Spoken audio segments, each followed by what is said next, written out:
That means that your title or maybe your platform or your skill, all of those are simply meant to serve others and really to advance the kingdom of God. Nothing more, nothing less. If you're a leader, it's simple. You're called to serve. Serving means what can I do for you? How can I serve you? How can I help you? And you do it the best of your ability, not complaining, not whinging, not, of course, you have to be wise in not um, burning out because you're trying to people please and yes, yes, yes, yes, yes. You have to be wise in what you're saying yes to. So I'm not saying you have to say yes to everything. You have to apply wisdom. You have to say yes to what you know you're able to um, add to your plate. You have to know your capacity. You have to know your capabilities, and you work within those. Um, it also means that when you start to see that you carry influence, you're able to influence other people, you really have to lead differently too, perhaps how you have been, and that requires accountability. You have to have somebody that holds you accountable, somebody that's willing to say, hey, you're out of line, you're too close to the edge, and we'll rein you in, we'll pull you back in, we'll correct you, and really want you to be the best you can possibly be. That simply means there's somebody that's willing to take that risk to give you feedback. I love feedback because feedback to me means that that person is saying, hey, I'm worthy of being better than what I am right now, and that they're willing to put that, to take that risk to help me to be better. Basically, that's how I see feedback. So you want to have people, the right people around you that help you to steward it.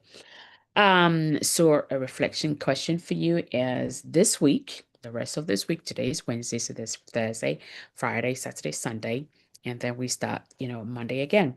So who can I serve this week just using what is already in your hand? I want you to think of one person or maybe two, but just start with one person that you can serve this week, literally from just where you are with what is already in your hand. So those are the three principles. Number one is it requires that you walk in your true God-given identity. It requires that you build your character, and influence also requires that you steward it well and you realize that it's simply a call to serve others. So I've seen this principle, all of this and many more, but we don't have a lot of time to unpack everything. So I'm just giving the three. It's really come alive in my own life, where, there were seasons, I would say perhaps when I was much younger, that I used to think, hey, influence is, title, position, whatever it is. But as I'm growing, and we have to grow, and I'm not talking about age or gray hair, I'm talking about growing in your character, growing in your maturity, growing in your mind, your mindset, how you think, how you see life, your perspective. As you're growing in your character, you realize that it's about none of those. And it's more and more for me about, hey, I've got to be surrendered fully to God. And when I'm push it in that way, then it means that I can move in the influence He's given me with full obedience, but also in full confidence, knowing that actually I'm not on my own, and that actually, God, who's way bigger and greater than me, has got me, and He's going to help me. Okay, so um, one small yes to serve, sometimes in places that nobody would even know, might even say thank you, but it makes a difference. Okay, so be willing to serve in the places, the hidden places, I would say, because in due course it will be a door opener for you. Okay, so that said, I know without a doubt that if God can do that for me, He can absolutely, without a doubt, do it for you and more. I hope this has stirred something in your heart, giving you thoughts and questions to ponder about in your heart. And hopefully you're sensing that actually you're meant for more, and that, it's no longer okay to just thrive, just to be. You really want to be in the fullness of who God created it to be. So if that's you and you're ready to step forward, and say, yes, I absolutely know that I'm called to influence, then I want to invite you. We have a 3 week, what we call intensive masterclass on are you called to influence, and we really go behind the scenes to literally unpack um, everything that it takes to fully walk in the influence that God is giving you, and be able to thrive, be able to impact other people's lives, be able to transform your sphere of influence. There'll be live sessions each week. There'll be reflection activation exercises. There's community support because you're not going to be by yourself, and also, your own blueprint or framework that you can apply immediately in your world. There'll be a link to find out more, or just go onto our website, nationsofwomen.com, and go to the services, join a masterclass, and then you would have details on the masterclass called to influence.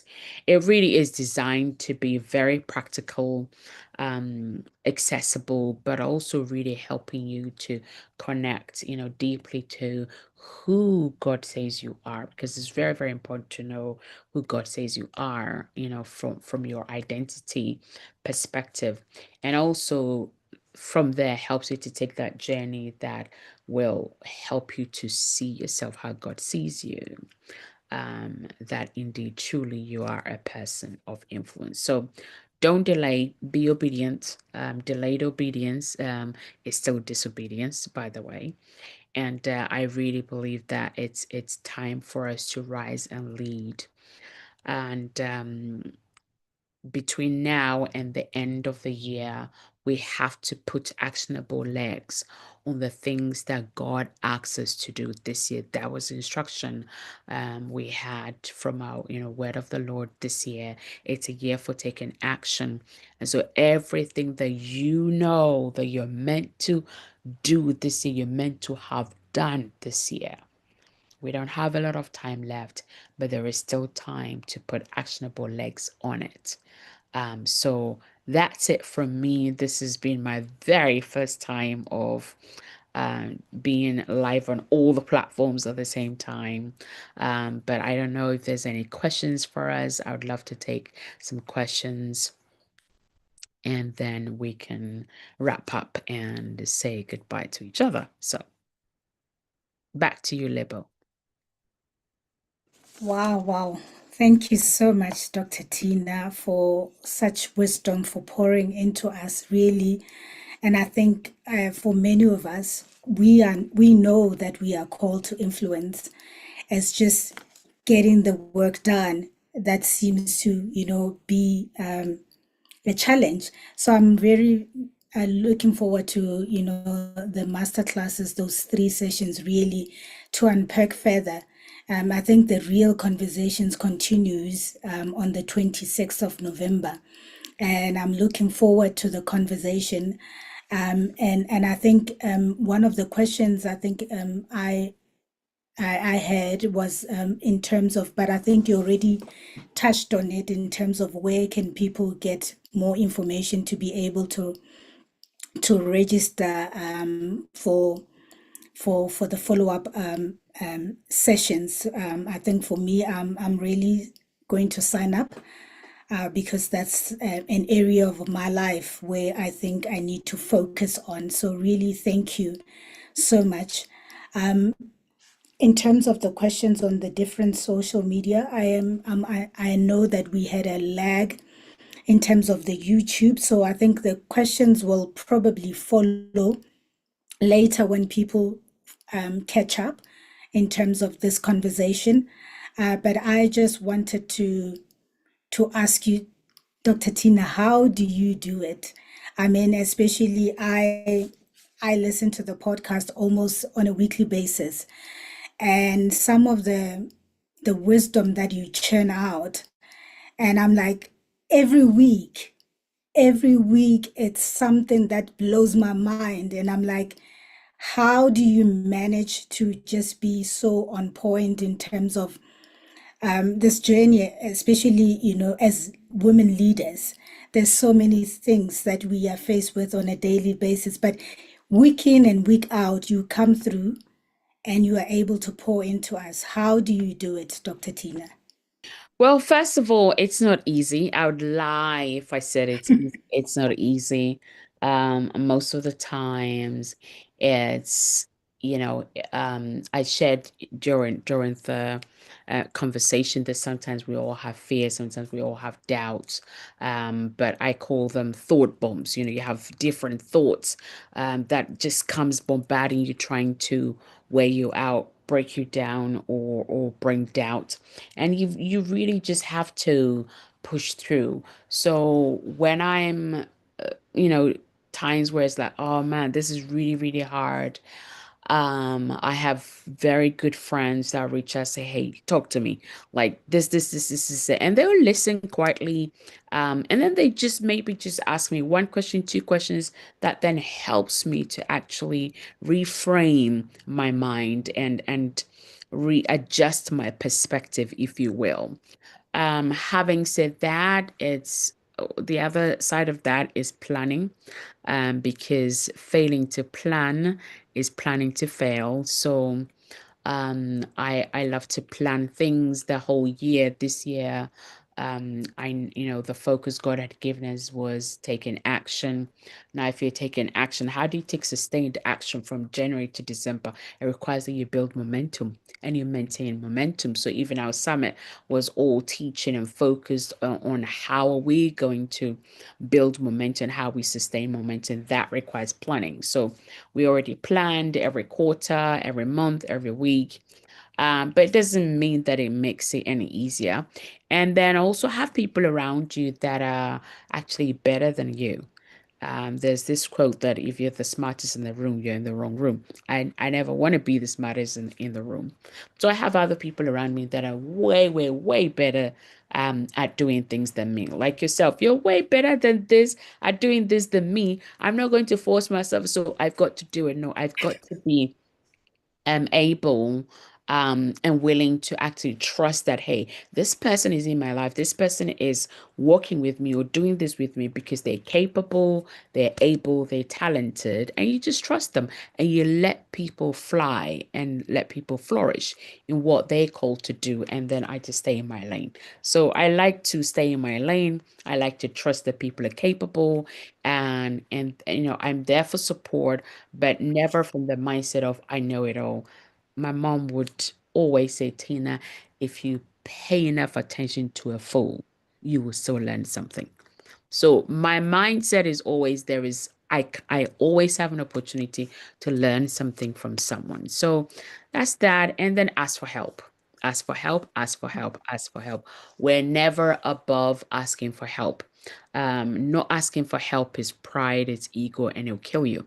It'll kill you in the sense of it will slow down your momentum, it will steal your vim, that's a made up word, or your mojo, or your vibe, or whatever you want to call it. It would just slow you down because you'd be bogged down, you'd be clogged down, you will become a bottleneck in, perhaps something that shouldn't be. So ask for help. Allow people to do what they're better, at doing. Just stay in your lane, focus on what you're good at, and then have the right people that help you to, catch a different perspective when Yeah, times are tricky. So that's just three examples of how I push through on a weekly basis, and I slap myself from yeah. time to time. Because sometimes I get I, myself back to. So. yeah. And I think one of the principles that you mentioned, I think it was the fourth one about accountability partners, right? And I know that in nations of you women, you've got thinking partners, right? And but for somebody like myself as an entrepreneur, how do I really establish that? You already have global women really, that are your thinking partners, and you can sit in a room and share ideas and be able to help each other to grow in terms of business. But if for Lebo here Mhm. in South Africa, how do I build that network for myself so that I do have those accountability partners who are walking this journey with me? Mhm. So that's a great question. The thing in partners really is like for us in issues of women, it's your personal board. It's your personal board of advisors. And how I build accountability partners. Of course, we all have friends, but we're making friends not just for the sake of friends that we just sit and chat endless conversations or sit and chat drooling on TikTok videos or whatever else. You have friends that that you're the sum of the five people around you. So I always look at, okay, as a mom, because I'm a mom, who in my circle can I go to if I have a problem that I need someone to help me to think differently as a mom? Okay. So that person, can I call them at 2 a.m. if I'm in trouble? If I have a problem with my son as a mom or as a daughter as a mom, can I call them at 1 a.m., 2 a.m., 3 a.m.? If the answer is yes, that's your person. Okay, so as a wife, I'm married. If I have a problem or issue in my marriage, who can I go to that will help me to gain a different perspective to do better, blah, blah, blah, blah, blah, blah. Can I call them 1 a.m., 2 a.m.? That's my person. As a businesswoman or business owner or entrepreneur, hey, who's ahead of me when it comes to business that I can speak to? Okay, maybe I need to increase my sales, or maybe I need to work on my marketing, or whatever it is that I can go to them and speak to. So I'll give you an example. I think it was 2016, 15 or 16. I stayed in Florida, the Ritz-Carlton in Florida, USA, and it was just an incredible experience. And then I realized that actually it doesn't matter where in the world you go, if you stay in a Ritz-Carlton, the standard, the standard is the same. You wouldn't experience from California to USA to UK to it's like the standard is consistent. There's consistency in the experience you can expect. So I thought, okay, this is hospitality industry. Now this could really work for me in my healthcare business because my husband is in healthcare. We have a number of private clinics. So I reached out to one of the HR directors in one of the Ritz-Carlton and said, "Hey, do you mind? Like, I want to learn from you how do you build this, system or standard, so that I can build that in my business." So, I allowed myself to be mentored for a year. It's easy to think, well, that's hospitality, this is healthcare, like you know, what can I learn from hospitality? But my goodness, the 1 year of mentorship helped me to understand how they recruit, how they train their staff, like all of those things I learned and I implemented that in our business. And then 2000 and I think it was 2017 or 19, I can't remember, thereabouts.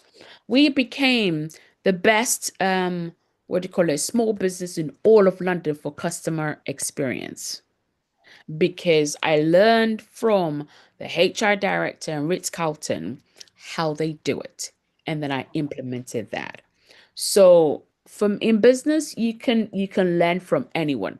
It's very easy to dismiss and think, well, that's hospitality, this is healthcare, there's no correlation, but it's a lie. You can learn from anyone if you allow yourself to.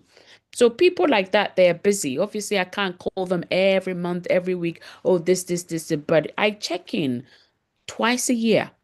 Twice a year, I check in, I update this, and they give me feedback, and I tweak and I tweak and I tweak and I tweak.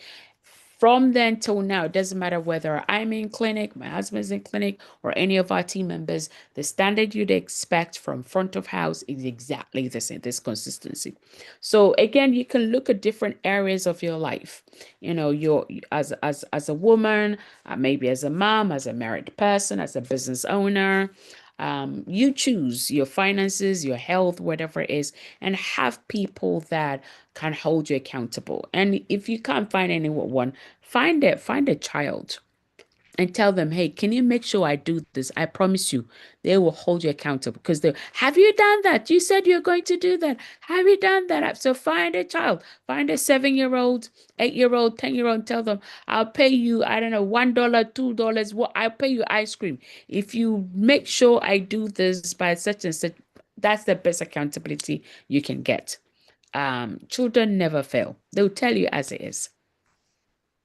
Sure.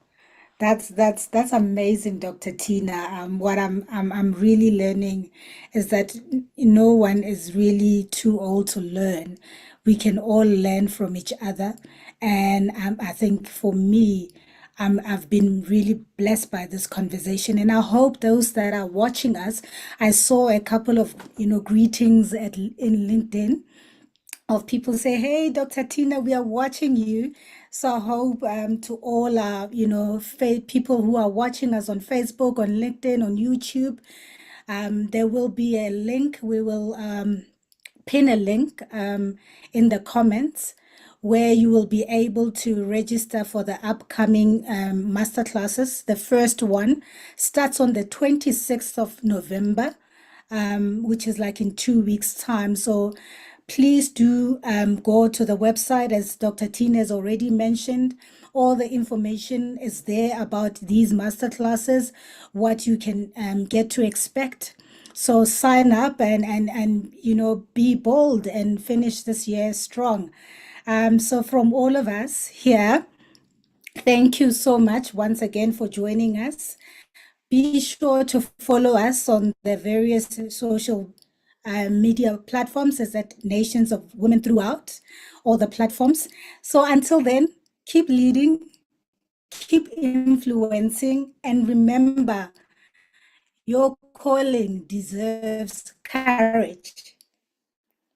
Bye. Thank you, Dr. Tina. Thank you. Bye bye. Bye bye.